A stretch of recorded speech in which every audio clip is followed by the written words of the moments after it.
From a mysterious red Gyarados thrashing in the Lake of Rage to some of the rarest and most expensive cards in the entire Pokemon TCG, Shining Pokemon have left a massive impact on the hobby. These cards were some of the first to capture the thrill of alternate colored Pokemon, and they remain some of the grails for collectors even decades later. In this video, we're going to explore the history of Shining Pokemon cards, how they first appeared in the games and the TCG, and what made them so rare to pull, and finally, how are their populations and prices shifting over time? I'm Pokemon Classics, and I invite you to join me for this video. Let's roll into it.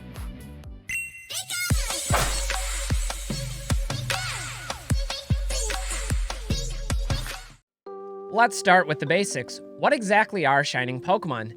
In the video games, Shinies were introduced in Generation 2, with Pokemon Gold and Pokemon Silver. They were alternate colored versions of regular Pokemon, distinguished by their swap and color palette, as well as a special sparkle animation.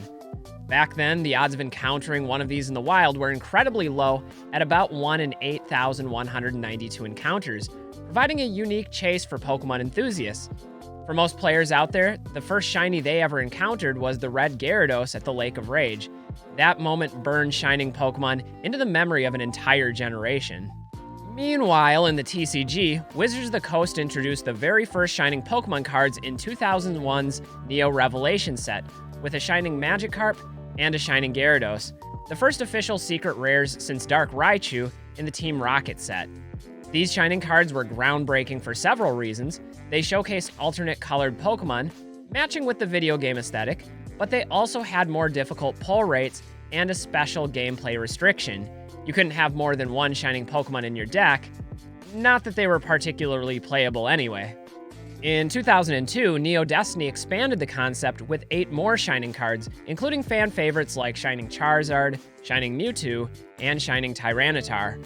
And unlike the Shining Magikarp and Gyarados, these cards included an embossed holographic Pokemon rather than the traditional holographic background. They also introduced a triple star rarity, making these some of the most unique and highly sought-after cards of the whole WotC era. However, they weren't just notable for their aesthetics. As I mentioned earlier, Shining Pokemon were introduced as secret rares and were the first set cards to have increasingly challenging pull rates.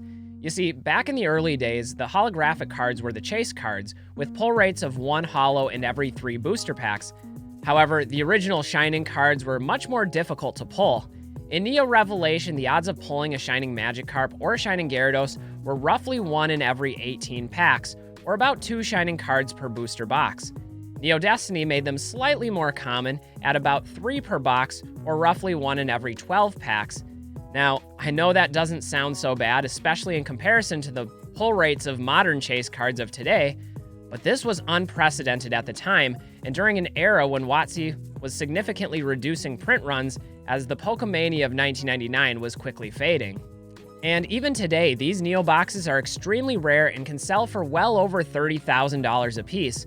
So, assuming 3 Shining cards per box, without any repeats, it would take at least 3 boxes to complete the 8-card Neo Destiny set, and that's looking at about 6 figures of cost.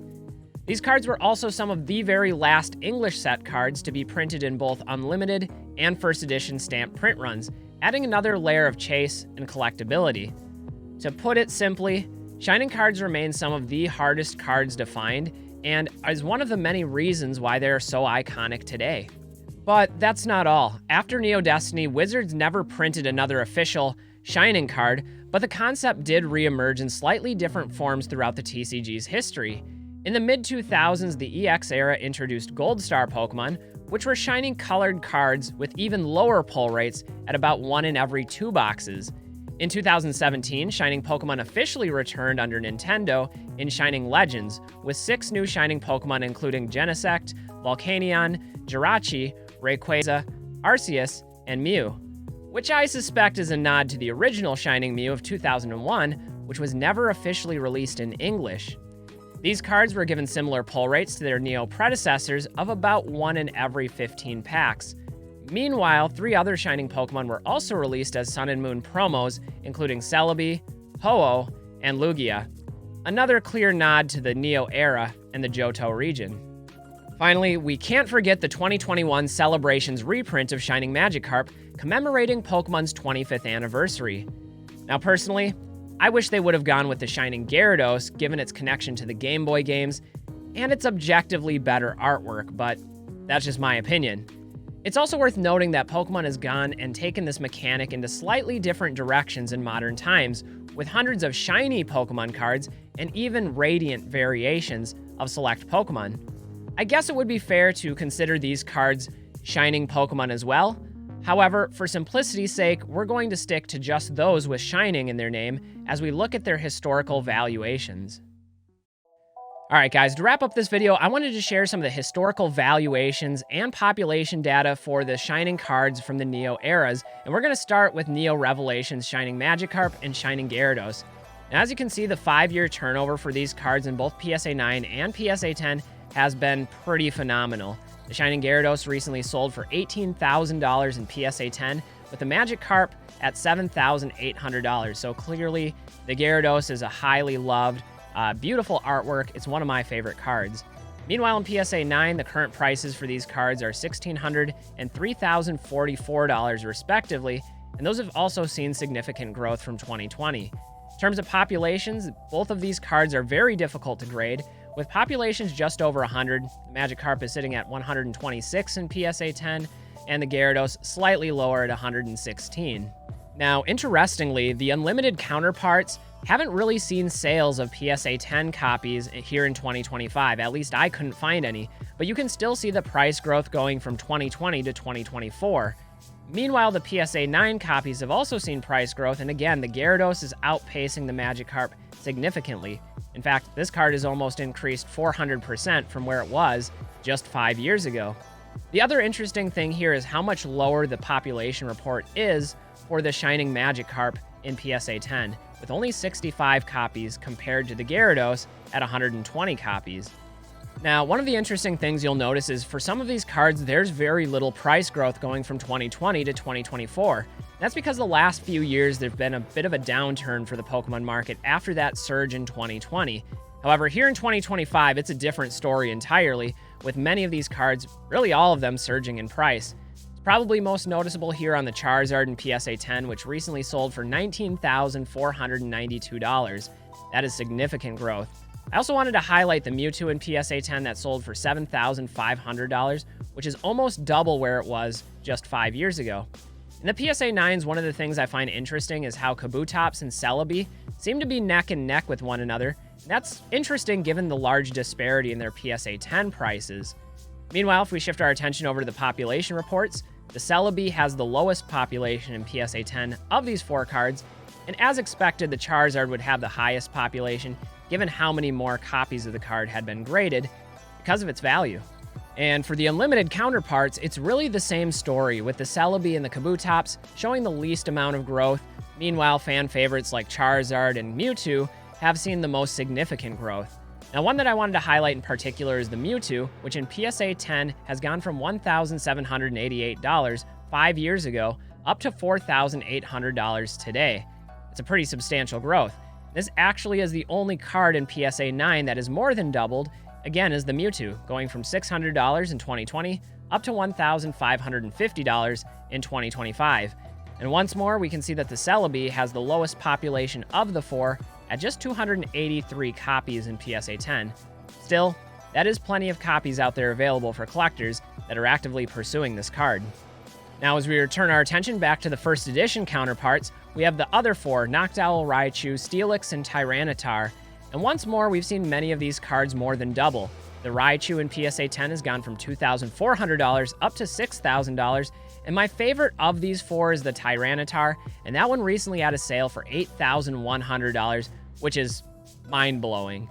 In PSA 9, we also see the Tyranitar leading the pack here with a sale of $3,300. Again, that's more than double where it was 5 years ago. With populations, many of these are under 200. The Raichu actually has the highest population in PSA 10, and the lowest here is tied between the Noctowl and the Tyranitar, both of which have a population of 175. Finally, we have the Unlimited Brethren, and Tyranitar is leading the charge, selling for $3,720 in a PSA 10, That's up significantly from $1,414 where it was selling in 2020. The Tyranitar is also the only card that has more than doubled in price in PSA 9, where it last sold for $1,300. Not surprisingly, Tyranitar has the lowest PSA 10 population at just 261, with Noctowl not too far behind at 272.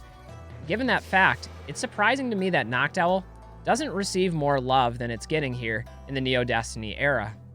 Anyway, considering their high prices and lowish populations, it's no surprise that the Shining cards of the Neo era are some of the most highly sought after cards out there in Pokemon. From their humble beginnings in the Neo era to their explosive comeback during the modern shiny craze, Shining Pokemon have always represented some of the most exciting and elusive cards in the TCG. Their rarity, their unique artwork, and their connection back to the games have fully cemented their status as legends and icons of collecting.